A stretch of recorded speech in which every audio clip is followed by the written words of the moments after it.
If you've been looking at the NautilusFM example file and wondering if you could adapt it to a different type of project, the answer is yes, you can. It is surprisingly easy and Michael does it all the time. It is important that you do this systematically, and we will be publishing a check sheet for the steps that you have to take and in the order they should be taken. Save a copy of the example file and give it the project name. In that file, start by figuring out how many of the existing tables are useful for what you are trying to do. It may be none of them. Rename any tables that you don't need. For example, you might need an inspections table instead of a products table. Once you've changed the name of the table, change the name of the global field that is used to connect to it. In this example, you would change gProductID to gInspectionID.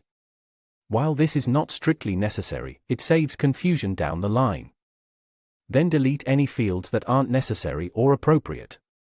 Do not, and I repeat, do not delete the primary key field, _PKID, or the name field, as you will need both.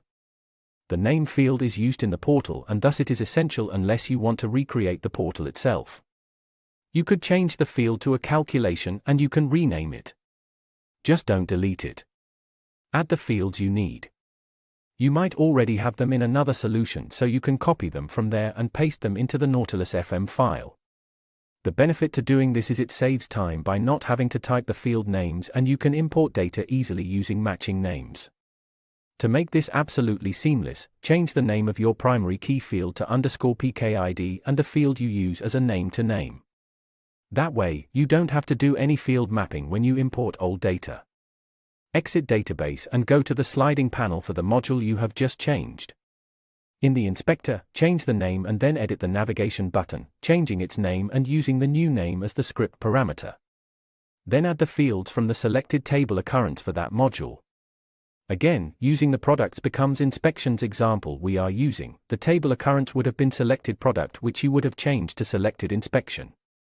Once you have added those fields, go back into browse mode and click on a row in the portal to make sure that both the portal button and the relationship is working correctly. Build as much of the functionality for that module as you can before you move to the next table. You will almost certainly need to add extra tables in your solution. You can duplicate existing tables, change names and fields and then set the connections, or you can import entire tables. For every table you add or import, you need to add a global field, referencing that table, to the home table. For example, you have a new table called widgets. Add a field called gWidgetID to the home table, and use it to connect to the primary key of the widgets table once you have selected a widget. If the tables you are changing have a list view, you will need to edit the layout so that the appropriate fields are on it.